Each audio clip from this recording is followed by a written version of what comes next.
नमस्कार दोस्तों, स्वागत है आपका हमारे चैनल पर। कलिका पुराण अध्याय 2, ब्रह्मा का मोहन मार्कंडेय मुनि कहते हैं।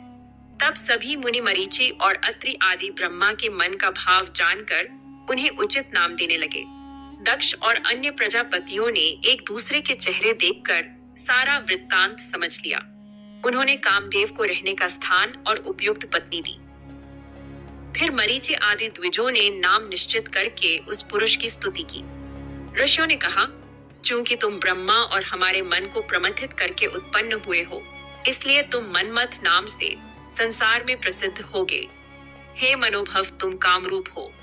जगत में तुम्हारे समान कोई नहीं, अतः तुम काम नाम से भी विख्यात हो। सभी प्राणियों के मन को मदमत्त करने के कारण तुम मदन कहलाओगे। शिव के दर्प को चूर करने के कारण दर्पक और कंदर्प नाम से भी प्रसिद्ध होगे। तुम्हारे 5 बाणों का वीर्य विष्णु, रुद्र और ब्रह्मा के अस्त्रों से भी बढ़कर होगा। स्वर्ग, मर्त्यलोक, पाताल और ब्रह्मलोक सभी जगह तुम्हारे स्थान है, क्योंकि तुम सर्वव्यापी हो। जहाँ जहाँ प्राणी, घास या वृक्ष हो, ब्रह्मा की सभा तक वह सब तुम्हारा निवास होगा। दक्ष प्रथम प्रजापति तुम्हें अपनी इच्छानुसार सुंदर पत्नी देंगे। यह ब्रह्मा के मन से उत्पन्न चारु रूप वाली स्त्री संध्या नाम से तीनों लोकों में विख्यात होगी। क्योंकि ब्रह्मा के गहरे ध्यान में यह वरांगना उत्पन्न हुई, इसलिए संसार में संध्या कहलाएगी। मार्कंडेय जी कहते हैं, ऐसा कहकर सभी मुनि चुप हो गए और ब्रह्मा के सामने विनम्रता पूर्वक खड़े होकर उनका मुख देखने लगे। तब कामदेव ने कुसुमों का धनुष लिया, जिसका नाम उन्मादन था और जो स्त्री की भौह के समान वक्र था। उन्होंने 5 पुष्प बाण भी लिए। हर्षण, रोचन, मोहन, शोषण और मारण, ये बाण मुनियों को भी मोहित करने वाले थे। कामदेव अदृश्य रूप में खड़े होकर सोचने लगे, ब्रह्मा ने जो सनातन कार्य मुझे सौंपा है, उसे मैं इसी समय मुनियों के सामने ब्रह्मा पर आजमा कर देखूंगा। यहाँ मुनि है, प्रजापति दक्ष है, स्वयं ब्रह्मा है और संध्या भी है। मैं विष्णु और हर शिव भी तुम्हारे अस्त्रों के वश में होंगे, यह ब्रह्मा ने कहा था। आज मैं इसे सत्य कर दिखाऊंगा। मार्कंडेय जी कहते हैं, ऐसा मन में निश्चय करके मनोभव ने पुष्प धनुष की प्रत्यंचा चढ़ाई। आलीढ़ मुद्रा में खड़े होकर उन्होंने धनुष को पूरा खींचा और वलयाकार बना दिया। जैसे ही धनुष खींचा, सुगंधित और मनोहर वायु बहने लगी, जो सबको आह्लादित करने वाली थी। तब कामदेव ने ब्रह्मा, दक्ष और सभी मानस पुत्रों को अलग अलग पुष्प बाणों से मोहित कर दिया। सभी मुनि और चतुर्मुख ब्रह्मा मोहित हो गए। उनके मन में विकार उत्पन्न होने लगा। वे बार बार संध्या को देखने लगे।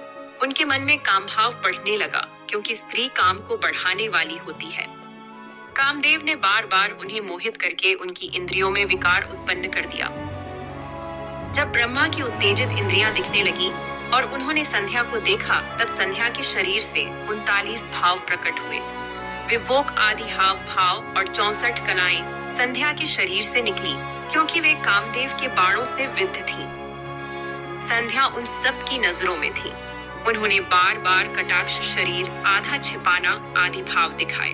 निसर्ग सुंदरी संध्या उन मदनोद्भव भावों को व्यक्त करती हुई अत्यंत चमक रही थी।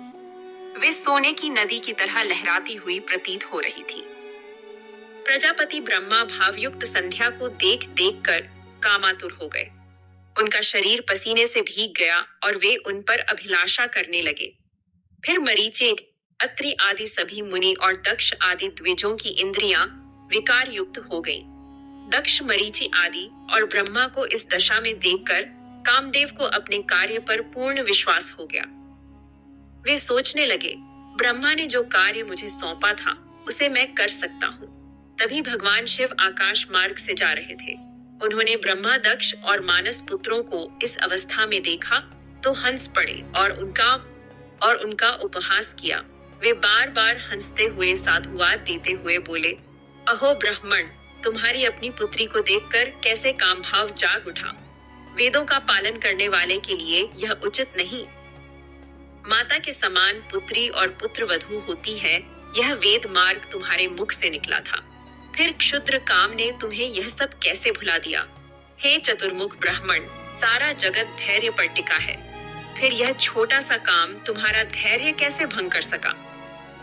दक्ष, मरीचि आदि कैसे स्त्रियों के प्रति लोलुप हो गए?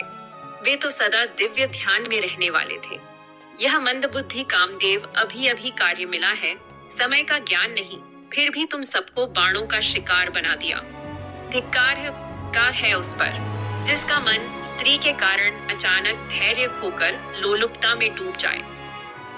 मार्कंडेय जी कहते हैं, शिव के इन वचनों को सुनकर लोकेश ब्रह्मा दोगुनी लज्जा से भर गए। उनका पूरा शरीर पसीने से भीग गया। उन्होंने अपनी विकार युक्त इंद्रियों को नियंत्रित किया। संध्या को पकड़ने वाले थे लेकिन त्याग दिया। ब्रह्मा के शरीर से जो पसीने की बूंदें गिरी, उनसे अग्निश्वात और वहिषद नामक पितृगण उत्पन्न हुए। वे सभी काले रंग के खिले कमल जैसे नेत्रों वाले उच्च कोटि के यति, पवित्र और संसार से विरक्त थे। अग्निश्वात 64,000 और वहिषद 86,000 बताए गए हैं। दक्ष के शरीर से जो पसीना गिरा, उससे सर्व गुण संपन्न एक सुंदर स्त्री उत्पन्न हुई। वह पतली कमर, सुंदर रोमावली, कोमल अंग, सुंदर दांत और तपे हुए सोने जैसी चमक वाली थी। मरीचि आदि 6 मुनियों ने अपनी इंद्रियों को नियंत्रित कर लिया, लेकिन क्रतु, वशिष्ठ, पुलस्त्य और अंगिरा के पसीने से दूसरे पितृगण उत्पन्न हुए। वे सोमपा, आत्यपा, सुकालिन और हविर्भुज हविष्मंत कहलाए। ये सभी कव्य ग्रहण करने वाले हैं। क्रतु के पुत्र सोमपा वशिष्ठ के, सुकालिन पुलस्त्य के आक्यपा और अंगिरा के हविष्मंत हैं। जब ये अग्निश्वात आदि पितृगण उत्पन्न हुए, तब ब्रह्मा लोक पितामह कहलाए और संध्या उनकी माता कहलाई, क्योंकि वे अंजीवी इनकी उत्पत्ति का कारण बनी। शिव के वाक्यों से लज्जित ब्रह्मा कामदेव पर क्रोधित हो गए। उनका चेहरा भौहें टेढ़ी करके कुटिल हो गया। कामदेव पहले से ही ब्रह्मा का अभिप्राय जानकर डर से अपने बाणों को तुरंत समेट लिया। तब क्रोध से भरे लोक पितामह ब्रह्मा ने जो किया, उसे सुनिए।